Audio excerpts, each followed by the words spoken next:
Salam, selamat pagi semuanya. Bersyukur ya pada hari ini Tuhan memberikan kita kesehatan dan kekuatan dan terlebih dalam bersekutu bersama-sama di ibadah doa pagi pada hari ini. Tema renungan kita pada pagi hari ini, roh di dalam kita lebih besar. Ya, roh di dalam kita lebih besar. Saya mengajak saudara-saudara untuk membuka Alkitab di dalam 1 Yohanes pasal 4 ayatnya yang pertama sampai ayatnya yang keenam. Sekali lagi roh 1 Yohanes pasal 4 ayat 1 sampai 6. Saya akan membacanya bagi kita semua di dalam TB2, ya, di dalam TB2. Dengan perikop roh Allah dan roh antikristus. Saudara-saudara yang terkasih, janganlah percaya kepada setiap roh, tetapi ujilah roh-roh itu apakah mereka berasal dari Allah, sebab banyak nabi-nabi palsu bermunculan di dunia. Dengan inilah kamu mengenal roh Allah. Setiap roh yang mengaku bahwa Yesus Kristus telah datang sebagai manusia berasal dari Allah. Dan setiap roh yang tidak mengaku Yesus tidak berasal dari Allah. Roh itu adalah roh antikristus. Dan tentang dia telah kamu dengar bahwa ia akan datang. Dan sekarang ini ia sudah ada di dalam dunia. Kamu berasal dari Allah, anak-anakku, dan kamu telah mengalahkan nabi-nabi palsu itu. Sebab dia yang ada di dalam kamu lebih besar daripada dia yang ada di dalam dunia. Mereka berasal dari dunia. Sebab itu mereka berbicara tentang hal-hal duniawi. Dan dunia mendengarkan mereka. Kami berasal dari Allah. Siapa mengenal Allah, yang mendengarkan kami. Siapa yang tidak berasal dari Allah, ia tidak mendengarkan kami. Dari hal itulah kita mengetahui roh kebenaran dan roh yang menyesatkan. Amin untuk pembacaan firman Tuhan. Saudara-saudara yang dikasihi Tuhan, beberapa waktu lalu, tepatnya di tahun 2025, tahun lalu, masyarakat di Kota Blitar itu atau di Jawa Timur dikejutkan dengan satu kasus, yaitu seorang pemimpin rohani yang terlibat dalam satu tindakan pelecehan terhadap anak di lingkungan pelayanan gereja. Peristiwa ini membuat banyak orang begitu sedih, kecewa gitu ya. Sebab sosok yang selama ini mereka percaya itu memberitakan firman Tuhan, ternyata dia hidup tidak sesuai dengan ajaran yang dia sampaikan, bahkan tidak sesuai dengan kebenaran firman Tuhan. Saudaraku, kenyataan ini mengingatkan kita bahwa tidak semua orang yang terlihat rohani benar-benar itu hidup dipimpin oleh roh Allah. Itulah sebabnya Rasul Yohanes menasehati jemaat dalam 1 Yohanes pasal 4 ayat pertama tadi yang kita baca. Dikatakan bahwa saudara-saudara yang terkasih, janganlah percaya kepada setiap roh, tetapi ujilah roh-roh itu, apakah mereka berasal dari Allah. Sebab banyak nabi-nabi palsu bermunculan di dunia. Saudara yang dikasihi Tuhan, dunia ini penuh dengan suara yang mencoba memengaruhi orang percaya. Ada roh dunia, ada roh penyesatan, roh antikristus yang memang berusaha menjauhkan manusia dari Kristus. Di tengah keadaan itu Tuhan memberikan satu jaminan kemenangan kepada anak-anaknya melalui ayat 4 yang memang menjadi titik fokus kita, pembahasan kita pada pagi hari ini. Sebagaimana tema kita, roh di dalam kita lebih besar. Firman Tuhan mengatakan di dalam ayatnya yang keempat, kamu berasal dari Allah, anak-anakku. Dan kamu telah mengalahkan nabi-nabi palsu itu. Sebab dia yang ada di dalam kamu lebih besar daripada dia yang ada di dalam dunia. Saudaraku yang dikasihi Tuhan, di dalam ayat ini memberikan kita satu identitas yang sejati. Satu identitas yang baru. Bahwa kita itu berasal dari Allah. Berasal dari Allah. Kita itu sudah ditebus oleh darah Yesus Kristus yang menjadikan kita sebagai anak-anak Allah. Dunia boleh hidup di dalam dosa dan penyesatan. Tetapi orang percaya itu memiliki satu identitas yang baru di dalam Kristus. Saudara, seringkali iblis menyerang identitas kita itu. Dan seringkali mengatakan kepada kita mungkin, dia mengatakan kamu itu lemah. Kamu itu tidak sanggup melakukannya. Kamu pasti jatuh. Jangan maju. Ya, diam saja. Gak usah memberitakan Injil. Dan lain sebagainya. Tapi firman Tuhan berkata bagi kita, kamu ini berasal dari Allah, anak-anakku. Ini artinya apa? Artinya bahwa kita ini adalah miliknya Tuhan. Kita ini adalah miliknya Tuhan. Kita hidup di dalam perlindungan Tuhan. Bahkan Roh Kudus tinggal di dalam kita. Karena itu kemenangan orang percaya itu dimulai dari memahami siapa diri kita sebenarnya di hadapan Tuhan. Saudara, di dalam 1 Yohanes pasal 12 ayat 13 mengatakan, namun semua orang yang menerimanya diberinya hak supaya menjadi anak-anak Allah, yaitu mereka yang percaya dalam namanya, mereka yang dilahirkan bukan dari darah atau dari hasrat manusia, bukan pula oleh hasrat seorang laki-laki, melainkan dari Allah. Saudara yang dikasihi Tuhan, identitas ini merupakan dasar iman Kristen. Menekankan kita bahwa orang percaya bukanlah lahir dari dunia ini, tetapi datang atau lahir dari Allah, ya, dan miliknya Allah. Ya, berarti kita ini adalah anak-anak Allah. Anak Allah yang telah ditebus, yang telah dijadikan sebagai umat pilihannya. Kemudian di ayat 4 itu mengatakan, saudara, kamu telah mengalahkan nabi-nabi palsu itu. Ini artinya apa, saudara? Ini artinya bahwa kemenangan sudah dikerjakan oleh Yesus Kristus. Melalui kematian dan kebangkitan Yesus, dosa dikalahkan, kuasa iblis dipatahkan, dan orang percaya diberikan satu kemenangan dan mendapatkan kehidupan kekal. Saudaraku yang dikasihi Tuhan, di Indonesia ini ada banyak nabi-nabi palsu dan ajaran-ajaran yang sesat, ajaran-ajaran yang tidak alkitabiah, dan juga ajaran-ajaran yang memang tidak benar gitu ya, dan antikristus. Salah satunya adalah saksi Yehova. Kalau beberapa kita temukan ada banyak aliran-aliran ini, saudara, hati-hati ya. Dan juga ajaran-ajaran yang memang tidak sesuai dengan kebenaran firman Tuhan, yang memang diberitakan.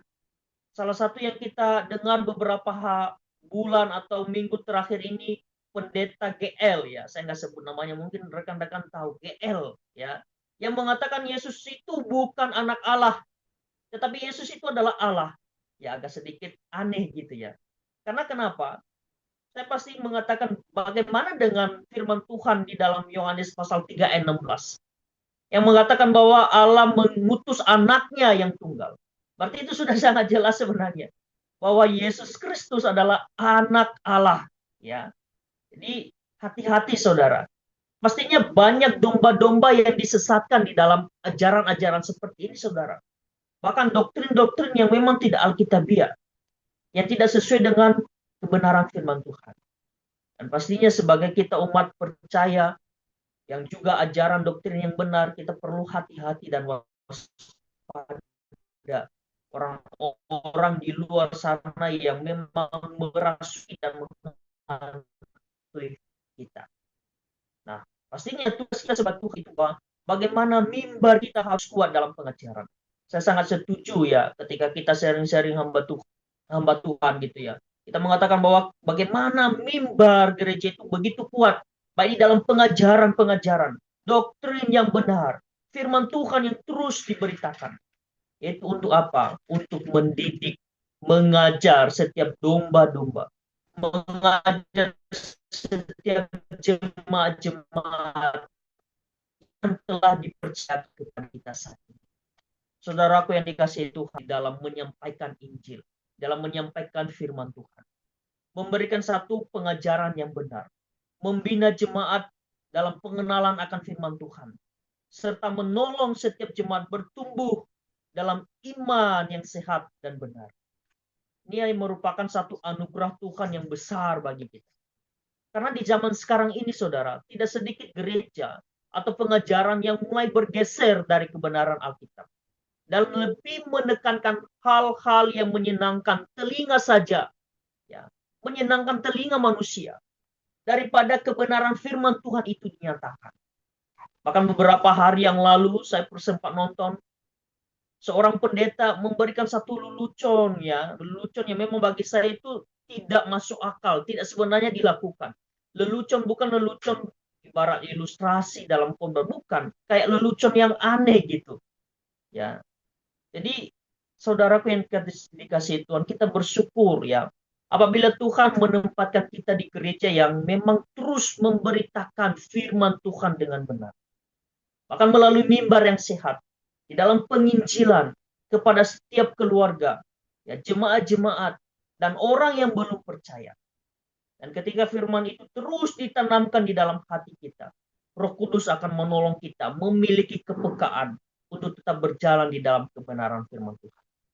Saudara, di hari Kamis kemarin, ya, contoh Natal menyampaikan bagaimana kita tergerak semua, bukan hanya hamba Tuhan.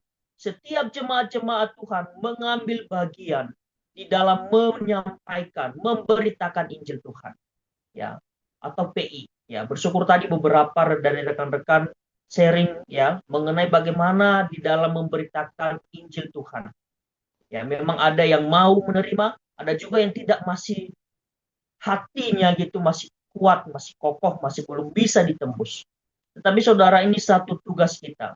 Bagaimana kita memberikan pengajaran yang benar, memberikan satu pemahaman yang benar bagi orang-orang yang masih belum percaya, bahkan bagi orang yang masih pengajarannya tidaklah baik, saudara.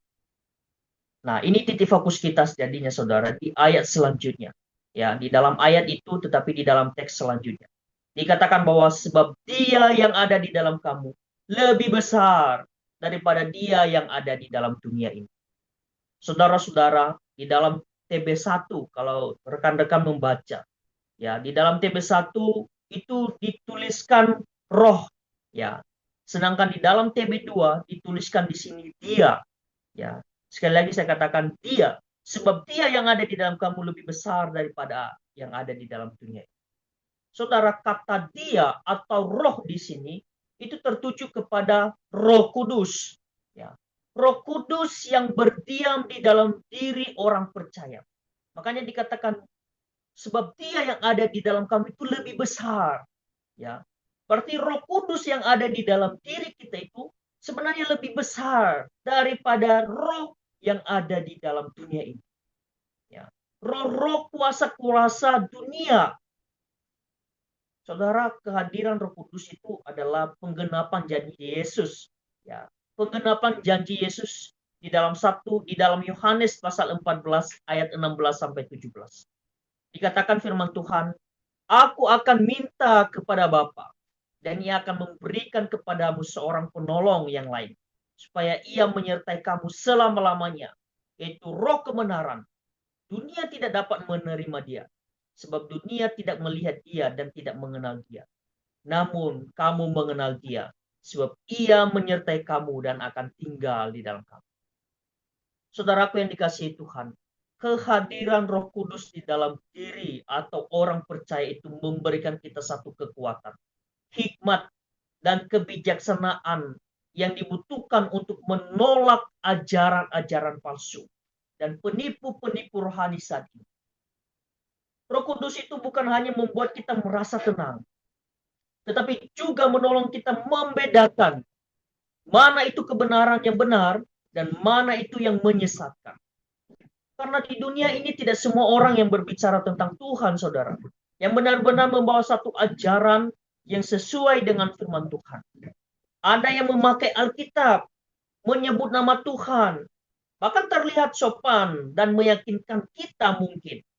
Tetapi sesungguhnya, saudara, membawa satu pengajaran yang menyimpang dari Injil yang sejati itu.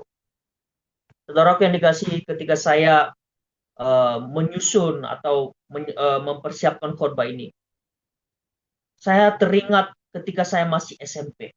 Ya, saya teringat ketika saya masih SMP. Ketika waktu itu saya dan teman-teman itu bermain ke kota. Dan kami di sana santai di suatu tempat. Tiba-tiba, saudara, ada dua orang yang menghampiri kami, yang kami tidak kenal sama sekali siapa mereka. Mereka itu bercerita kepada kami tentang Allah gitu ya. Tentang Allah dan mengatakan bahwa Allah itu hanya ada satu pribadi saja, yaitu Yehova. Ya, Yehova. Dan kita menyembah Dia dan mengatakan engkaulah Yehova kami dan kalian harus percaya itu. Saudara, kami pada waktu itu bingung harus bagaimana, ya. Karena masih polos banget waktu SMP. Tidak ngerti apa-apa. Dan juga sebelumnya saya dan teman-teman tidak pernah mendengarkan pengajaran itu di gereja, ya. Bahwa ada Allah satu pribadi dan Allah yang kita sembah itu adalah Allah Yehova. Kami nggak pernah dengar, ya, di gereja. Dan akhirnya kami hanya diam mendengarkan saja. Setelah beberapa saat itu mereka pergi. Mungkin ketika kami mendengarkan dan mengikuti mereka, berarti sama saja kami mengikuti mereka, saudara. Menyembah Allah yang tidak benar, gitu ya. Tetapi setelah saya merenungkan, saudara, saya sadar bahwa saat itu kami tidak memiliki dasar firman Tuhan yang kuat. Ya. Kami tidak tahu bagaimana membedakan ajaran yang benar dan yang ajaran yang salah. Kalau saja waktu itu kami mudah percaya begitu saja, tanpa mengerti firman Tuhan, mungkin kami bisa terseret di dalam pengajaran-pengajaran yang keliru itu, saudara. Tetapi bersyukur kepada Tuhan, ya, kami masih disadarkan, gitu ya. Kami tidak langsung terjerumus di dalamnya. Memiliki satu pemahaman dari gereja sebelumnya, ya, di mana kami beribadah, ya, karena kami tidak pernah mendengarkan kata Yehova yang kita sembah itu, ya. Saudara yang dikasihi Tuhan, dari ilustrasi ini mengajarkan bahwa penyesatan sering datang dengan cara yang begitu halus dan terlihat sangat rohani, saudara. Bahkan orang-orang itu datang dengan sopan, gitu ya, berbicara tentang Allah, bahkan membawa ajaran yang sekilas terdengar benar. Namun saat itu saya dan teman-teman bingung, karena kami belum memiliki dasar firman Tuhan yang kuat di dalam membedakannya, saudara. Di dalam pengalaman itu saya belajar bahwa orang percaya itu tidak cukup hanya rajin datang ke gereja saja, tetapi harus sungguh-sungguh mengenal firman Tuhan, membaca firman Tuhan dengan baik dan teliti, dan hidup dipimpin oleh Roh Kudus. Sebab tanpa pengenalan yang benar akan firman Tuhan, seseorang bisa mudah diombang-ambingkan oleh ajaran-ajaran palsu. Saudara-saudara yang dikasihi Tuhan, karena itulah Yohanes berkata di dalam 1 Yohanes pasal 4 ayat 4 di bagian terakhir, dikatakan bahwa sebab dia yang ada di dalam kamu lebih besar daripada dia yang ada di dalam dunia ini. Saudara, kalau kita hidup di dalam dia atau roh yang ada di dalam dunia ini, maka hidup kita akanlah musnah, saudara. Tidak ada gunanya. Karena kenapa? Kita mengikuti dunia ini, ya, masuk di dalam dunia atau roh yang ada saat ini, roh-roh yang memang menyesatkan itu, ya. Kalau di dalam TB1, ya, roh roh yang pertama dengan roh yang ditulis roh yang kedua itu, huruf yang pertama itu huruf besar, roh, ya. Sebab roh, sedangkan daripada roh yang kedua itu roh dunia, roh huruf kecil, ya. Jadi kalau kita mengikuti roh di dunia ini, berarti hidup kita akan binasa, saudara. Ya, akan binasa. Tetapi kalau kita mengikuti roh yang lebih besar itu Roh Kudus, maka hidup kita akan kekal, mendapatkan kehidupan yang kekal, saudara. Saudara, Roh Kudus yang tinggal di dalam hidup orang percaya itu jauh lebih besar daripada kuasa iblis dan segala penyesatan yang ada di dunia ini. Roh Kudus itu memberikan kita satu kepekaan untuk mengenali satu kesalahan. Memberi hikmat bagi kita untuk memahami satu kebenaran. Dan memberi kita satu kekuatan untuk tetap berdiri teguh di dalam Injil. Jadi kemenangan orang percaya bukan terletak pada kepintaran berdebat, tetapi pada kuasa Roh Kudus yang bekerja di dalam hidupnya. Karena itu semakin kita dekat dengan Tuhan dan hidup di dalam firman-Nya, semakin kita dimampukan untuk tetap setia kepada kebenaran di tengah dunia yang penuh penyesatan ini. Saudaraku yang dikasihi Tuhan, kita saat ini sedang bergencar-gencarnya di dalam memberitakan Injil. Kita percaya bahwa bukanlah kita yang mempertobatkan mereka, ya. Bukanlah kita yang mempertobatkan orang-orang yang percaya, yang masih belum percaya itu. Tugas kita hanya sebagai memberitakan Injil, menyampaikan Injil. Tetapi yang mempertobatkan mereka itu adalah pekerjaan Roh Kudus. Pekerjaan Roh Kuduslah yang memberikan mereka lahir baru, mempertobatkan mereka, dan mengenal Yesus Kristus. Kita hanya sebagai tangan kanan Allah Tuhan di dalam menyampaikan Injil, di dalam memberitakan Injil. Ya, beberapa hari yang lalu juga saudara, beberapa mungkin minggu yang lalu, ya, saya masih terus menelpon orang-orang yang memang kita layani melalui Imlek Carol dan juga Christmas Carol. Ya, hanya saja salah satu yang saya terus layani ini adalah seorang uh, orang tua dari murid Alitea. Hanya saja saya nggak bisa besuk karena saya nggak ada teman cewek, karena ini mama-mama, ibu-ibu gitu ya, ibu-ibu. Karena kendala sementara karena masih istri menjaga anak. Ya, tapi saya selalu menghubungi dia melalui istri juga. Karena beberapa bulan yang ketika kami besuk gitu ya, dia memang mau dibaptis, mau percaya kepada Tuhan. Hanya saja satu kendalanya adalah suaminya yang tidak mau mendukung dia, saudara. Tetapi kita terus mendorong dia, kita terus menyampaikan Injil bagi dia. Bahkan juga kita dorong dia untuk datang beribadah. Ya, bersyukur dia sering datang beribadah di ibadah KU2 dan juga anaknya yang masih kecil selalu dibawa ke sekolah minggu. Ya, ya memang prosesnya masih bertahap, saudara. Karena dia mau tetapi suami tidak mendukung, ya. Itu juga salah satu tantangan bagi dirinya. Tetapi saya pernah katakan suatu saat nanti saya akan bicara dengan suami ibu gitu ya. Suami mami gitu. Supaya suami bisa mendukung, bisa benar-benar eh, istri atau memang mami nanti bisa percaya kepada Tuhan dan mau dibaptis. Masih ada waktu, saya bilang gitu. Masih ada waktu. Terus kita doakan suami untuk hatinya terbuka, saudara. Jadi ini salah satu memang tantangan-tantangan di dalam satu pemberitaan Injil. Jadi ketika kita hidup di dalam roh tadi, ya, ketika kita hidup di dalam roh yang lebih besar itu, roh yang ada di dalam kita itu roh yang lebih besar, maka kita harus memberitakan kabar sukacita itu. Jangan berhenti di kita saja, saudara, tetapi biarlah itu terus menyebar luas. Dalam arti kita memberitakannya, kita menyampaikannya, kita menggaungkan Injil Tuhan, menyampaikan Injil Tuhan dengan baik. Ya, banyak orang-orang di luar sana yang masih belum percaya kepada Tuhan. Dan bersyukur satu target kita di GKK ini, di dalam program kita, bagaimana kita dalam satu pertumbuhan jemaat 20%. Ya, sekiranya hal ini, angka ini bisa nanti tercapai. Ketika kita semua bergerak, bukan hanya saja hamba Tuhan, ya, tetapi setiap jemaat-jemaat Tuhan mengambil bagian di dalam. Ya, itu yang kita sedang lakukan semuanya. Ya, bersyukur setiap jemaat juga mengambil bagian di dalam hal ini, saudara. Ya, mengambil bagian di dalam hal ini. Dan sekiranya Tuhan yang terus menolong kita.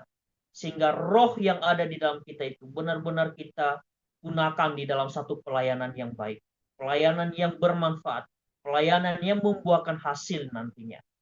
Dan biarlah Roh Kudus yang terus menolong kita, memimpin kita untuk terus berapi-api, menyala, ya, menjadi garam dan terang di dalam dunia yang penuh dengan kegelapan ini.